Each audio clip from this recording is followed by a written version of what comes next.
Welcome back to season 3 of the podcast. I'm your host, Amanda Blackwood. As many of you know, I wrote my autobiography as a survivor of human trafficking called Custom Justice. But if you didn't know, you do now. Keeping in line with that, this entire season has been focused on interviewing people who did or plan to write about their own experiences as trauma survivors and how they overcame their past. If that sounds like you, reach out. We can talk about having you on the show, too. As much as we all hate commercials, they are a necessary evil these days. This is what keeps the show on the air. You can also show support by purchasing one of my mini books or donating through PayPal. You can find the links to either option in the podcast description. As always, a portion of the proceeds do go to local organizations that help fight human trafficking. Hey, folks, welcome back to the show. As always, I'm your host, Amanda Blackwood, and I have with me an amazing man today. He has overcome a lot, and he is here to share his story. Welcome to the show, Guy Morris. Thank you, Amanda. It's a pleasure for me to be here. Thank you so much. Now, when we first started talking, it was through Podmatch, and immediately I knew that I needed to have you on my show because what a story you've got. Let's start at the very beginning, though. Let's start with, where were you born? Where were you raised? I was born in San Diego at the Naval Hospital. I was raised in all over the states. I went to between kindergarten and 16 and dropping out of school in the 10th grade. I went to 16 schools. And many of those locations and schools I still can't even remember. I only know that there were 16 because of my transcripts when I went to college, listed them all out. And it was my first clue that I had broad amnesia over most of my childhood. My goodness. This is common among men when they experience severe trauma. It's a different style of coping mechanism than what women typically deal with. So, it's fascinating to me that we have these completely different coping styles. So, let's talk briefly about what it was that you were able to uncover. What kind of traumas was it that you had to go through that kind of shaped your life? Oh, wow. That's normally not something I talk too much about. You definitely don't have to go into details. You can just kind of touch on it briefly. Pretty much severe abuse on almost every level. Neglect, abandonment, when I say abandonment, everything from my father leaving when I was 5, a stepfather who could have walked right out of a good guys, not mafia movie, super abusive, fist hits, slaps, kicks, everything, punching me, beating me with boards. I was left on one time my brother and I woke up and we were in a strange car on a beach that we'd never been to before in the middle of, we didn't even know where. And that was kind of where we found ourselves that morning. Sexual, verbal, pretty much most types of abuse. And it was pretty unbearable for a while. I tried to run away when I was 6. That lasted less than a day. But then I left home when I was 13. And I was gone for several months. I worked alongside migrant workers in order to eat and feed myself. I came home briefly to get a GED and then left home for good when I was 15. Wow. As a fellow child runaway, I can absolutely identify with so much of that. Your world is just pounding down on your brain and you need an escape. And yeah, I needed someplace to go. Yeah. Being on the street was horrible. Oh, yeah. Not something I would wish on anybody under almost any circumstances, but for me, it was better than being at home. Right. And I can agree with that too. I've been there. So how did the trauma kind of impact your life? What kind of life decisions did you find yourself making? Even though you had that trauma amnesia, what did you do that kind of made you start to question what happened? Well, I didn't really to be honest, I tried to believe that if I left home, I could leave my past behind me. It seemed like a fairly simple concept. One of the big changes in my life at 15 was I was approached. I accepted Christ, and when I left home at 15, I actually hitchhiked to Tucson, Arizona from California almost died in the desert because I got left in the middle of nowhere at one point. And no cars would stop for several hours. It was 110 degrees. I ran out of water. I was melting. But when I got to Arizona, I had joined a Christian commune. And so that began sort of rerouting me. But I was so hyper uncomfortable with being around anyone. My trust issues were so pervasive that I only lasted at the commune itself about 3 months before I went out and got my own job and rented a room in a trailer with another guy I was working with. He was a real piece of work. But I kept going to the church, and that actually became a grounding experience for me. There were some really good people at this particular church, very caring. The pastor had spent his entire life in Mexico and South America on mission fields. So he had a real compassion for the people of color and downtrodden and people who had experienced depression. And so he had a heart that I could somehow identify with. And during that time frame, my life changed again when I got married at age 19, which was way too young. I was way too unprepared. I did not know that. Again, I kept thinking, I have a horrible family. I can build my own. Before I understood the skills and the mental health necessary to do that. And during that time frame, a miracle occurred to me that really was a transformational experience for me, in that I had a chance to go back to college now, which was to me an outrageous thought. First off, I barely passed getting a GED. And the only reason I got a GED was in California, you could get school credits for work credits. Since because I had been working since I was 12, I had enough credits to pass, even though I missed most of the ninth grade and wasn't doing all that well in the 10th grade. But that allowed me to get a GED. So I was functionally illiterate. I had to get my first wife's help. Now, she went to Smith College, so she was super educated. She went to an Ivy League school. That's because her family was very wealthy and they could pay to get her in. Wasn't that she really enjoyed school or did anything with her education, but she was illiterate. She was very articulate, and so she helped me get in. I was 28 units deficient in the minimum requirements. They allowed me to make it up. I had never taken an SAT score. I'm not sure how I would have scored on any of that, but somehow they let me in. And ironically, because I didn't know what I was supposed to study, I just knew actually from a word in prayer that I was supposed to go to college, which I thought insane because I was told my entire life that I was worthless and stupid, and the best I could hope to do was join a trade union and learn a manual job. So this was all a really radical thing for me.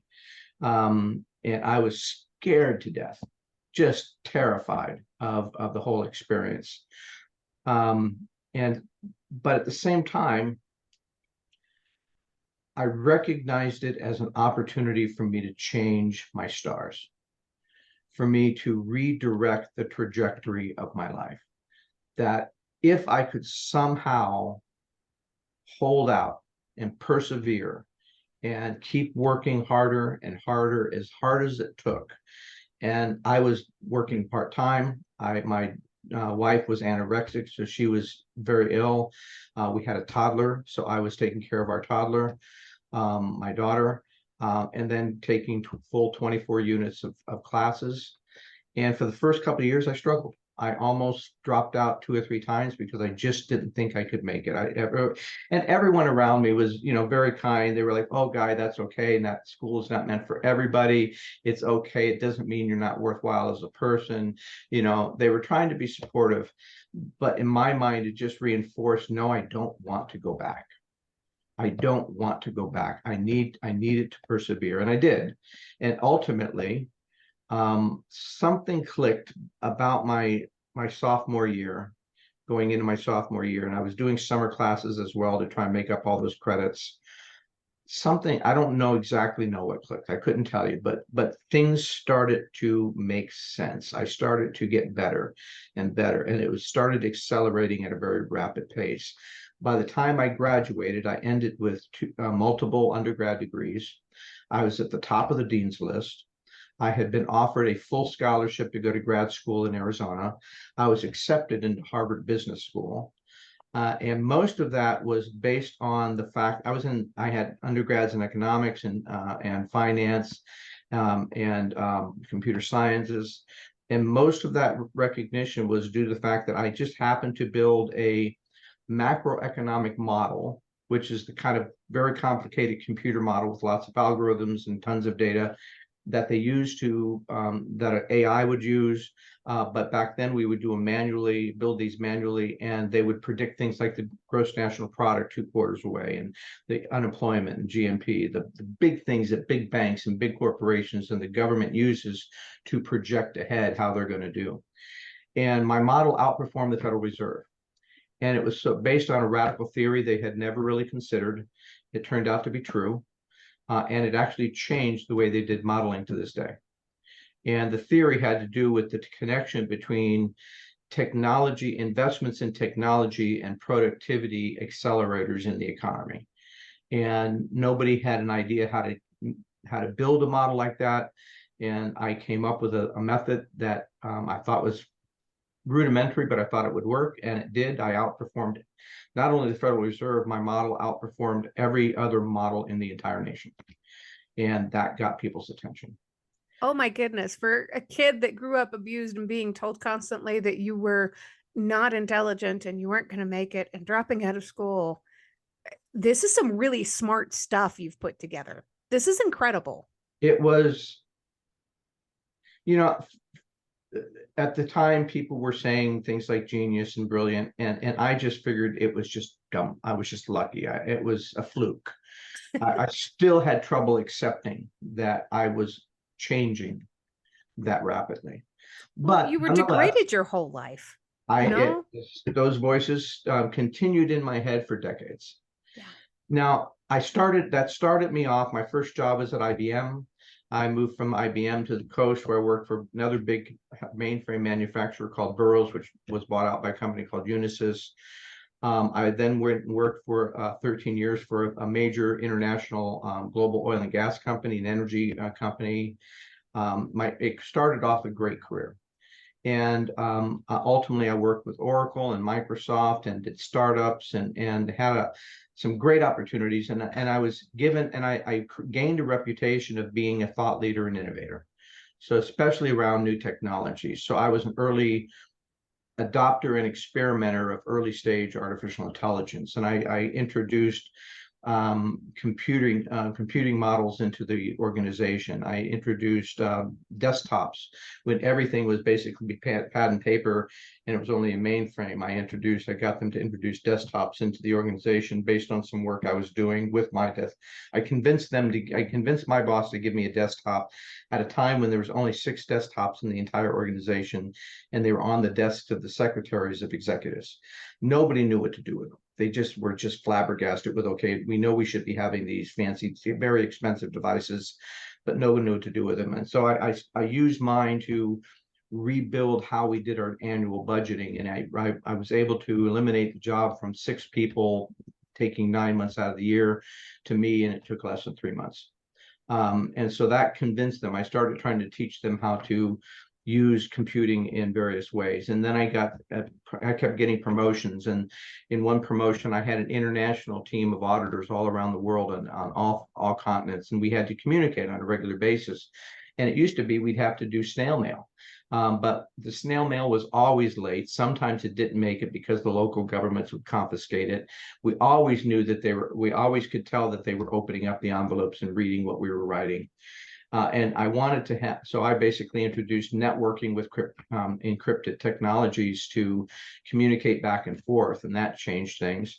So I was always looking to solve business problems using technical and unique areas. And that got me to where I reported most of my career to vice presidents and CXOs. A CXO is like a chief financial officer, chief operating officer, people like that, where I was a major contributor to their team. But all of this time, what I didn't tell anybody was that I was struggling in my personal life. I would work 16, 18-hour days. But in my personal life, I was chronically depressed. I had hyper anxieties of all this stress and pressure I was under. I would have multiple addictions. I had deep social issues. Um, uh, if I went to any sort of social party, I as successful as I was starting to look on my career, I had a hard time talking to anybody on a personal level. Um, ultimately I lost my first marriage. I lost my daughter in my first marriage. And it took to my early 30s before I started dealing with my addictions and went through multiple 12-step groups. Moved out of a condo and moved onto a large ship, a boat, about a 50-foot sailing yacht, and raised my son on that boat because I didn't have to deal with neighbors, and it was a way for me to. It's very easy to find a piece of the tranquility piece of being alone when you're a couple of miles offshore. And somehow in my head, it got me over this idea that, okay, I'm living what was always the other life, right? I was starting to see some of the fruits of those efforts and realize that I wasn't in the ghetto anymore. I wasn't in a dangerous apartment where there were drive-by shootings anymore. I was my neighbors who had the boats were successful retired people or successful doctors and professors and executives, and so I was starting to reconnect my identity a little bit.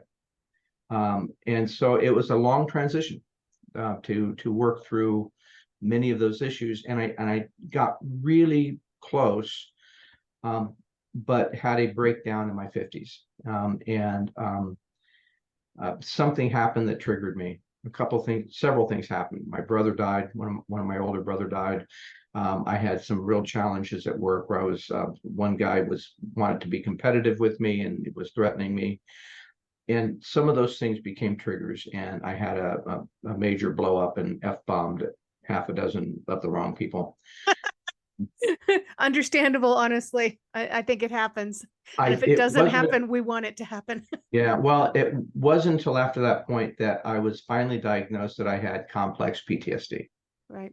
Now, for those who don't know, and I first got a clue when right before my brother died. He contacted me and he said, and I started asking questions about our childhood, and honestly, I couldn't remember any of the things that he was talking about. And he was a Navy vet and had been in therapy for years for his PTSD, which he thought was based on his time in Vietnam. And it turned out that the vet had finally concluded, or his therapist had finally concluded, that most of his traumas dated back to his childhood, and asked me if I had ever gone to a therapist to talk about those traumas. And frankly, I never did. I did go to therapy, but I was more trying to deal with the symptoms. I'm drinking too much. I'm taking too many drugs. I'm sleeping around too much. I'm depressed. Trying to deal with those things that were the symptoms of PTSD without ever wanting to, and they would say, well, tell me about your childhood. And I don't want to talk about that, Yeah. And so it wasn't until my 50s that I got diagnosed with complex PTSD and actually started dealing with the roots of why I had struggled for so many decades underneath the surface. That was, so it took many, many years, going through multiple stages, multiple phases, successes, failures, times when I just wanted to give up, times when I contemplated suicide because I just couldn't deal with the nightmares and the voices and the inner hyper anxiety of just living life. But at the same time, I would put on a very, very firm facade and mask and go to the office and work my ass off because that was my only ticket. That was my only dance I knew. And to work harder and try and be smarter than everybody else around me. And while I had a great IQ, my emotional IQ, my EQ was suffering. And I even tried to, I mean, I was talented, so I got the chance to write songs for Disney. I tried to balance out my analytical jobs by having fun things like with my big ship, I earned a Coast Guard charter captor license, and I chartered the boat out so I could help pay for the boat. And um, I went on a lot of dive. I learned how to dive and went on shark feeding dives without cages, and a number of different adventurous things. I went on huge long 50-mile bike races into Mexico. I explored the jungles of Central America to see the Mayan ruins. Actually had to endure a cartel death threat during that time. That I actually put that character in one of my books. Um, once he threatened to kill me if I messed with him, so I was a street kid, so of course I had to mess with him. But once I messed with him in Mexico and Cancun, I put him in the books. I can mess with him again. I got my twofer. So it was a lot of highs and a lot of lows, but there was almost like this numbing ability to just feel joy in life. Yeah. And and that was, after a while, I kept thinking, what's wrong with me? I'm no longer in like I was as a kid. Why can't I would see other people and I would observe joy, and I would observe contentment. I would observe happiness in these simple things. And I would try and figure out what's wrong with me that I can't feel the things that they're feeling. And had ultimately decided that I was just somehow defective, that I had been broken. Maybe my childhood had just simply scarred me so deep it would never be the same. And as I said, it wasn't until the last 10 years or so that I started actually dealing with the root causes. And I still can't remember big pieces of my childhood, but I was able to remember some of the highlights that kind of sent me into that darkness. And working through those, I tried EMDR therapy. It's been a journey. I wouldn't say I wouldn't wish it on very many people, but if you've gone through that early part, if you've suffered the harm, I could only hope that other people would have I don't even know if it was courage as much as desperation. Right. People say you're so courageous to go through all that, and I said no, I was desperate. I had no other choice. It was either that or die. Yeah. And I loved my children, and so I didn't want to die. And so that was my only hope. That's something that I tell people quite often. They tell me, "Oh my gosh, you're so brave for having survived everything that you went through." And it's like, "Well, what alternative did I have?" Hmm. And we have to acknowledge that we do often have to hit that rock bottom place to be able to seek out the help that we actually need. And some people hit rock bottom and slide and they stay there. And it's such an ugly, horrible place to be. It's absolutely frightening and secluded and lonely. And you It's defeat. do Yeah. you get desperate. And So, I didn't want defeat. I was determined somehow, by whatever efforts I had, that did not want my past to define my future. right. And even when I failed, there was some part of me that, ironically, my mother and stepdad would, if I complained about anything, that would usually result in more of a beating, to saying, get up, stop crying like a baby, and just do what you got to do. I've heard all And those too. part of me that kind of learned that just stop crying like a baby and just do what I got to do. And so I kept going, and eventually it took phases. It came in phases. So when I met my wife, my second wife, who turned out to be, I didn't want to get married. I was damaged goods. I was horrible at picking female relationships, and that I should just stay single. And I had a boat so I could date. That if you got to buy a boat, you could get a blonde, a brunette, whatever you need. And that was just my lot in life. And so when I first met my second wife, who turned out to be an absolute angel in my life, she had to propose to me. And I the first time she kind of brought up the subject, had gone on a bike ride along the beach. I lived in Marina Del Rey, and we were bike riding along the beach up to Pacific Palisades, and we had stopped at along one of the little beach cafes that where they sell burgers and hot dogs and drinks and stuff like that, and just to get some ice. I was through my I had already gone through my AA for alcohol, so we was just nice tea.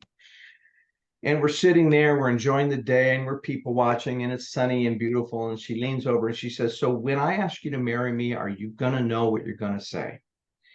And I choked. I'm choking on my drink, and I'm coughing, and I'm spitting my drink on the table, and I just can't get my breath, and I'm just coughing. Every head on the whole cafe basically turns, and they start watching us. And the guy from right behind me leans back and he says, "Smooth, dude." You know, and it was she said, "No, you don't have to answer now. You just think about it. Just keep it in mind." Um, so it was she in many ways she rescued me because I didn't and I after we had been dating a little bit, I told her, I said, "Listen, I got to tell you, I'm damaged goods. I'm messed up. I have had this problem and this problem and this problem and this problem. Yeah, I got a nice job, but I'm sort of a total, um, um, uh, hard luck. I'm just, I'm a lot of, I'm a lot of baggage for. I said, you can find really nice guys with boats. uh, I said, don't be fooled. Don't be seduced by the beautiful ship. There's holes in the hull. But I didn't realize it at the time, but she was a natural born rescuer. She rescued cats and animals and dogs, and I didn't understand at the time, but by telling her that was like saying, "Okay, challenge on, buddy." Here's the bait. You're Yeah. still feeding the I thought sharks. I was being nice to her. I thought she's such a sweet woman. I said, "There's last thing I want to do is to break her heart, by telling her or to self-sabotage, which I was known to do, and screw things up. I just wanted to be fair to her. I said, we probably shouldn't date. I'm sure you're going to probably, break things off, and that's okay. I completely understand, but I want to do it before hearts are broken." And she just that was her cue.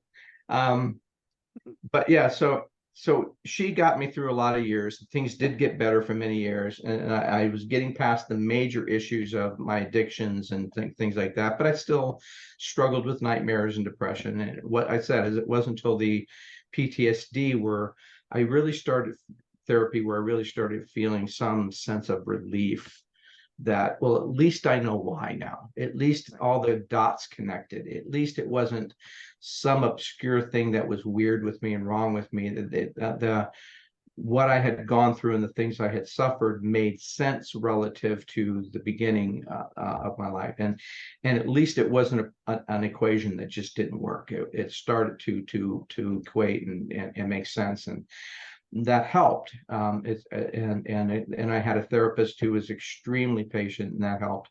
So as I said, it was a long journey. I've now been married for 30 years. I still am in love with my angel. She still loves me.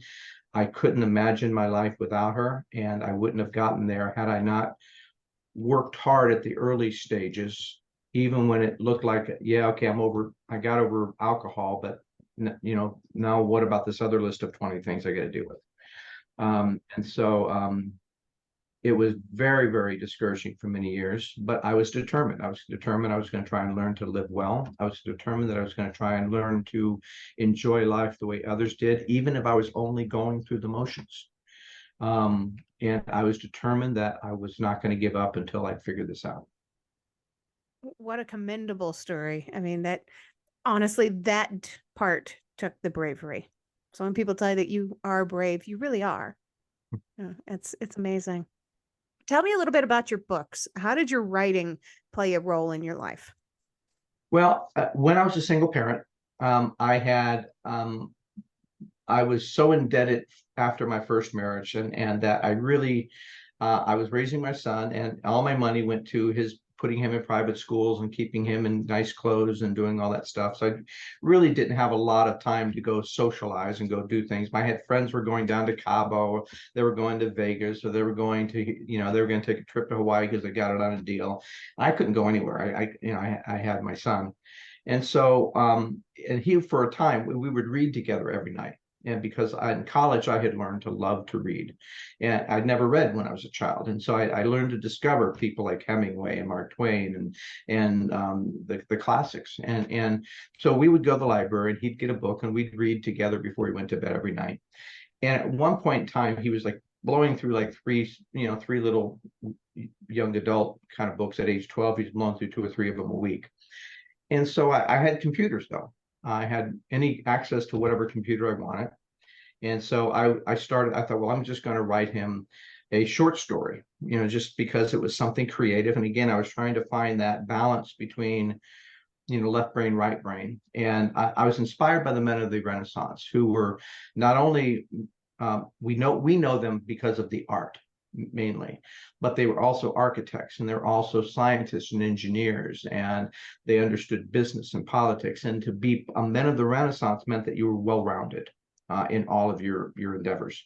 And so I thought, well, I'd always loved to be creative when I was a kid. So I thought, well, I'll just try and write him a short story. It was a fun short story. It was sort of like a Old Man in the Sea, but for a 12-year-old. And he loved the story, and we gave it to his cousins, and they loved it. So, but it was only never really tried to publish. It was mainly sort of an exercise in just trying to get out of my other head, right, and not have to be obsessed about my problems or be distracted by my morals and stuff like that. And so it was a way of trying to redirect that part of my energy, and it was fun, and I enjoyed it. And so I went to write him a sequel to that book, but I always loved books that were based on something real, right? Some real event, real history, real technology, something real. I love novels, but like, and this book wouldn't come till later, but like Michael Crichton wrote through Jurassic Park, that was really trying to explain to the world, illustrate to the world the dangers of cloning and DNA manipulation. And he had a moral motive that he had behind it, and he used the technology to write a very creative story to say, well, what if we did this? And it blew, that kind of stuff blew my mind. So I started researching. And of course, he's a 12-year-old boy, so any 12-year-old boy story's got to have lost treasure, a lost civilization. I was a sea captain, so of course it had to have boats and diving, and we were going to throw in a little bit of paranormal ghosts to just make it fun. And but I started researching, and I came across a story that just hooked me. And I spent so many years, and it was a story of very, very short. It was a story of Henry Morgan, who raided the city of Panama in 1672, brought back 30 tons of stuff worth well over $1 billion, probably closer to $1.5 billion, and 600 slaves. But when he reached his fleet, he cheated every one of his men and disappeared with everything that was never seen again. On Oh three my ships, gosh. never seen again. But Morgan survived, and he showed up in Jamaica a few months later. And long story short, he goes to England, they knight him. He was made lieutenant governor of Jamaica with the garrison soldiers. But instead of going back to get his $1 billion plunder, because it wasn't sunk, because he had most of it on his ship, and his ship was empty. So he had to take it off and unload it someplace. So 3 ships, 600 souls, $1 billion worth of plunder were hidden someplace. And instead of going back for it, he went into this haunted, drunken debauchery and burned his logbook so the world would never know why he was abandoning $1 billion. 3 years after he died, the whole city of Port Real sank into the ocean, including his grave. Locals at the time swore that they had been cursed by Morgan. Now, all of that's true. And I was captivated by the idea. And I was determined that I wanted to figure out at least a plausible theory as to what happened, not only what happened with the 30 tons, 600 souls, and 3 ships, but what happened to Morgan that would traumatize him so deeply that he would give up $1 billion plunder and then go into this haunted debauchery about it. That was a journey, and on and off for almost 12 years. I was researching and buying books, and when the internet came out, I started researching things on the internet. There wasn't much in the beginning. It took years for it to fill up. When my son, by then my son was grown and gone, which gave me the opportunity to go on some vacations in Central America and Cancun and the islands. And I would use those as basically research trips for all intents and purposes. I was going to have some fun. I was going to diving and stuff like that, but I was always diving in places that somehow I was connecting in the research I was doing. And I wanted to solve the mystery. And so my first book, The Curse of Cortez, grew out of that 12 years of research, and connecting those dots. And not only what happened, what it led me places I really never expected to go, that dealt with the Inquisition, pilgrimage to this particular island that lasted for 2,000 years, and ultimately the Mayan creation myth.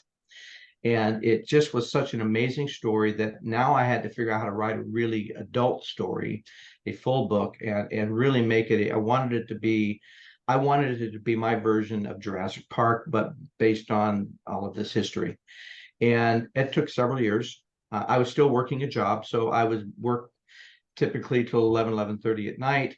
And then I was too tired to deal with any more spreadsheets, PowerPoints, policy statements, things like that. But too wired to go to sleep. So I would then start writing, and till about 1, 2 o'clock in the morning, when I would finally be able to kind of fall asleep. And when I went through several drafts of it till I got it, I thought it was relatively good, but I knew it wasn't really, really good. I hired at the time I was making good money, so I hired a Simon Schuster / Amazon professional editor. And I asked her, I said, I need you to take this book. I want you to rip it up, tear me apart, consider this my master class, my graduate studies. I want you to, I'm less, I think there's some cool stuff here, but I'm less concerned with what you like, as opposed to every single thing that I need to do to change to make it better. I want this to be a really, really great book. And so don't be shy. And God bless her. So it took me about 1.5 years to work through all of her comments and statements to get what I would call a cleaner draft. And then I kind of put it aside. I was had to finish my career. I was really super busy. And it wasn't until after I retired that I picked it back up again. And I could really, it was harder. I realized it was really hard to do just a couple hours here and there. And so once I retired and I could really commit myself full time to the process, I really worked the story. Now that particular book was the second one I published, but because I wanted to write a different book on artificial intelligence that was very timely.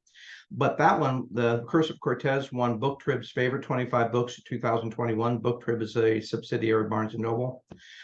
They called it Indiana Jones meets Da Vinci Code. I received other review comments that people were wildly in love with it. It was captivating. One reviewer said this book is perfection. I received a tremendous amount of kudos. I even have a Hollywood screenwriter we're in discussions about whether to turn it into a feature. So it really was an amazing journey for me. And I think it got me realizing that I love the process of turning factual research into in creative narratives, right? To explore, to kind of take all that real knowledge and then somehow do a Dan Brown thing, which is turn it into a fun story. And so, yeah, one of the things I did in the process was actually took Dan Brown's masterclass. And I've been compared to Dan Brown on almost every single book I've written, as well as Robert Ludlum, which was Born Identity, Iris Johansen, Tom Clancy. And so to be linked in any way to any of those literary giants was a real honor for me. So that started it. And so my second two books after that both of them had to do with again, I'm trying to think in terms of the Michael Crichton model of warning the world about cloning and DNA manipulation. I was in the tech industry. I had been aware of subtle dangers and risks of artificial intelligence that I knew nobody wanted to talk about at work, because we're paid to make it work. We're paid to produce this stuff. Nobody wants to hear about our moral or philosophical reservations. But outside of the context of having a financial interest to gloss over the issues, I found myself saying I really need to I really need to find a literary vehicle to start to unravel. And there's so many layers of this that I couldn't put it all in one book. And so I started a series of books to try and start unraveling what this could mean. And it's a fun story. One of the main motivations to turn it into a novel approach, a thriller approach, was years ago I had stumbled onto a Associated Press article hidden in the back pages of a science magazine. And the article was, I paid attention because it was Associated Press. I figured they're not just some wacko making stuff out of the air. It's not like QAnon. But it said that a program had escaped the Lawrence Livermore Laboratories at Sandia. And if I knew something, to contact this professor in charge of the program, or this doctorate in charge of the program, or this FBI agent in charge of the investigation. And I realized that, so wait a minute, the Lawrence Livermore Labs at Sandia, that's an NSA spy lab. They do cryptology, they do signals. They created the Stuxnet virus, which roamed the internet for years until it found just the right environment it was looking for, and then kicked in and brought down the Iranian centrifuges. And so I thought, okay, this is a spy program. So in my head, I'm starting to think, okay, a spy program, an NSA spy program escaped, and they don't know how to find it. And I thought, that's a cool story. There's something real behind that. And so I actually spent, and I cut out the article, I taped it onto my monitor. I looked at it and thought about it every single day. And then over the course of nearly a year, I tried to figure out, okay, exactly, if I'm a spy program, exactly how do I escape the NSA? How do I have to be designed and architected to do that? And then what did they design this spy program to do that it needed that really cool stealth technology? And so I went through my data center, and I went through my office, and I tried to figure out what kind of, how would I, if I were James Bond, if I were Q and James Bond, what would I want my super program to do? And I went to a friend of mine at the time, and I had this, so now I had this amazing kind of concept and story. And I went to a friend of mine who was a film producer, an indie film producer. And I said, what do we want to do with this? And we bantered around the ideas, and ultimately came up with the idea of doing a webisode series. Because I said, well, this is an internet-based program. It has to be an internet-based program. And so we said, well, let's do a webisode series. So we wrote scripts. I designed graphic sets. We went out and hired some out-of-work actors, and did some photo shoots to include some real images of real people. And then we created this paradigm. It was called Cracks in the Web. It was a hugely successful, won about 24 plus awards from all over the world. My biggest fan that wrote me every other week or so was, I only knew him for the longest time. I only had an idea of who he was based on his alias, which was Orbit at nasa.gov. So not Guy Morris at NASA, or even Guy at NASA, it was Orbit. So somebody high enough in the organization who'd been there long enough when they first started using the internet that he could basically, that was like saying, well, I want to be Rocket Man, you can be Moonwalker, he's going to be Orbit, right? So he was a big fan. 2 weeks before, and we got optioned by a studio. 2 weeks before the option came due, 2 FBI agents showed up at my door. Apparently, they were very upset over the fact that I had figured out something. They didn't want to say it between the lines, but they were very upset that I had figured out something they thought for sure was top secret. And even more upset with my attitude, because I was like, yes, I did it. I figured it out. Come on, guys, admit it. You wouldn't be here if I hadn't nailed this. This is so cool. And they're like very Men in Black, no sense of humor. This is not funny, Mr. Morris. And I'm like, oh no, this is hilarious.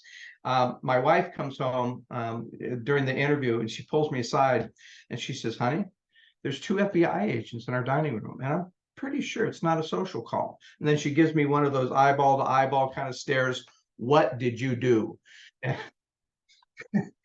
I was just being a normal geek, so they wanted me to take the site down, and I told them to hell no. Take a hike. I hadn't break any laws. I said, you guys shouldn't have let the article out. I said, I just back into, you should hire me. I'm pretty smart. And if I can figure it out, don't you think there's somebody in Russia who's going to figure this out? So they did not like my attitude at all. They went to the studio and killed the deal. So having lost a lot of money and kind of out of money at that point, I tucked my tail between my legs and I wouldn't have had to go get a real job. I think my next job was a startup at that point. But I never forgot that experience, and it sat in the back of my mind for years until I retired to say, there's a deeper story here about how fast AI is progressing within the lab, where people aren't really aware of it. And so I turned that escaped program into a character named the Sylvia, which stands for Sophisticated Language Virtual Intelligence Algorithms. And that was the basis for the story, that Sylvia had escaped. She had attached herself to an underground sort of an hacktivist kind of group, similar to what we now know of as Anonymous, but less mischievous and adolescent and more, basically white hacks, which means that these are the guys that find all of the vulnerabilities and then they try and warn people to plug them.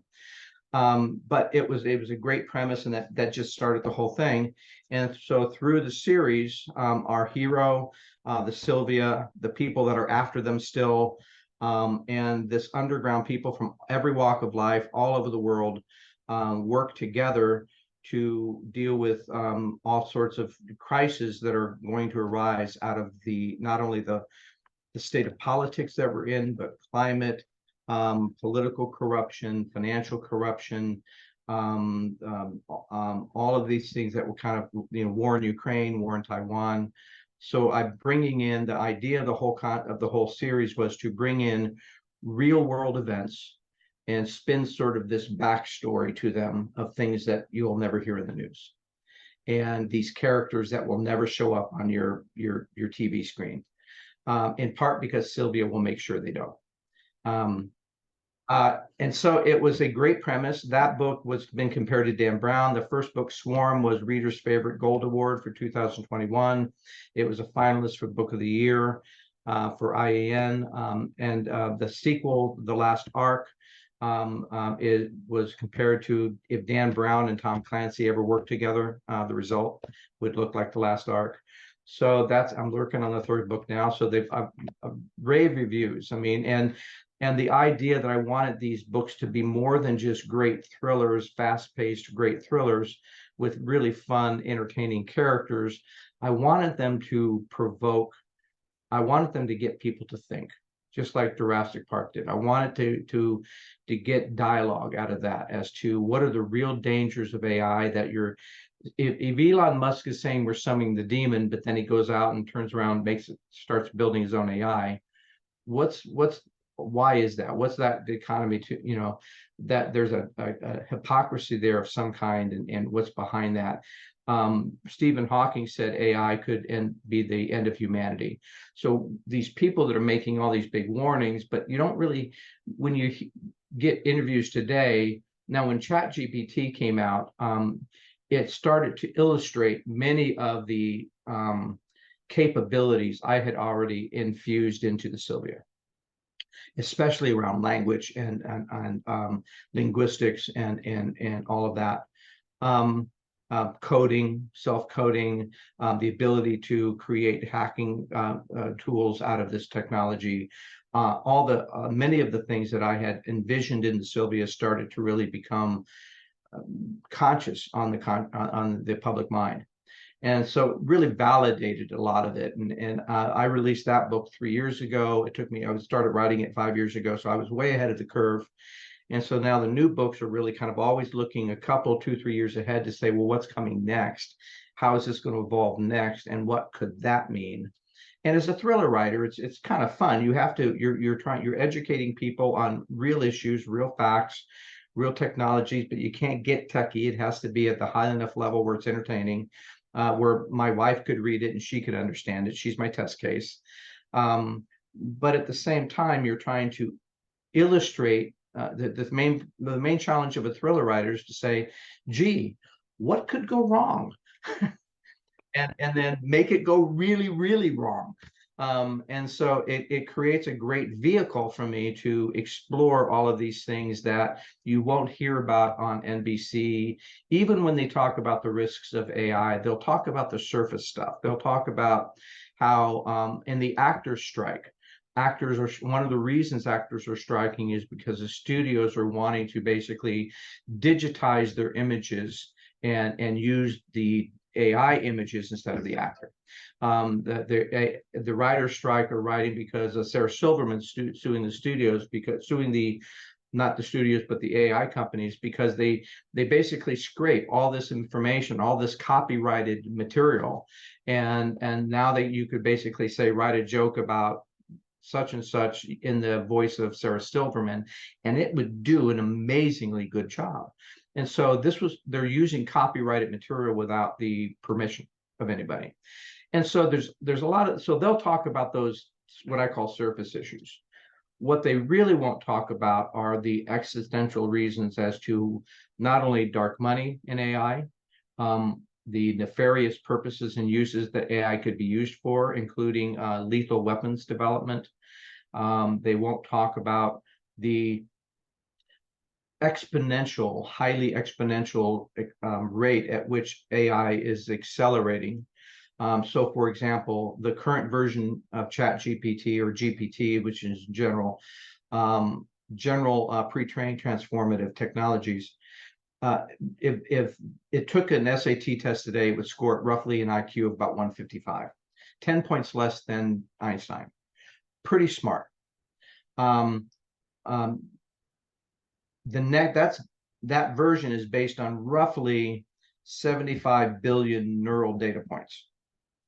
The next version, which GPT-5, which will come out next year, will leverage closer to 100 trillion neural data points. And so we're looking at within a year or so of an AI with the equivalent IQ of 300 plus. And so smarter than almost every human on the planet. Now, we say that, well, it's not conscious, it doesn't have its own motives, it doesn't have its own other things, but it's starting to learn, it's learning from us. And so it's learning our hypocrisies, that we speak of war, but then we build weapons of war. We speak of peace, rather, but then we build weapons of war. That we want equality, but if you go on the internet, it's full of hate speech. And it's learning these things about deception and power, just as it's learning all of these other facts. We're teaching AI in what I'll talk about my next book, which is a very alpha male centric form of intelligence. We're not teaching AI the attributes of compassion, empathy, nurturing, sympathy, honesty, spirituality. And so we're within a year or so of having super intelligence in an alpha male model that's going to be focused on performance and outcomes and efficiencies and the things that can make industry work really well, but leaves out the 100 million years of human evolution that taught us that we need both EQ and IQ in order to function as a society. And so I'm trying to highlight some of the dangers of that path and that trajectory, and the ease of misinformation and deceptions and deep fake videos and all of the things that as I said, that most of the people involved in the industry, they want to talk about the kind of regulations that'll talk about how to make sure competition there's not too much competition, or that we can protect privacy on some level, which is already kind of out the window already. They want to talk about the regulations of it, crashing the financial markets, but not necessarily the kinds of things that are really underneath it. For most of my generation, nuclear weapons have been the technology that threatened humanity the most. But unlike nuclear power, which is highly regulated, the IP for building a bomb is regulated. The materials for building a bomb is regulated. The people who have that IP in their head are closely monitored and tracked. A nuclear bomb is, in its best scenario, cannot sit and create another nuclear bomb. we now have AI that can create another AI. And so we have this differences in we've from 100 million years, humans have been the smartest creature on the planet. And we're within 12 to 18 months of that no longer being the true case. And honestly, we really don't know what that means. To think just like in Jurassic Park, when they said life will find a way, I believe the same is true of AI and machine learning. Just as in Jurassic Park, the theme was just because you can doesn't mean you should. We're dealing with the excesses of human hubris, pride, and greed. And those things are the seeds of our own destruction. I think my favorite thing about myself is the ability to translate how the world works into a narrative of characters that I can highlight the worst of the world, but not be dystopic because the characters themselves are warm and engaging and positive and self-affirming, and the ability to translate, I think, the journey of my life into those characters, surrounded by things that, every book you learn something most people never knew. They get to go places they've never been, and they get to be entertained by characters that make them want to turn the pages.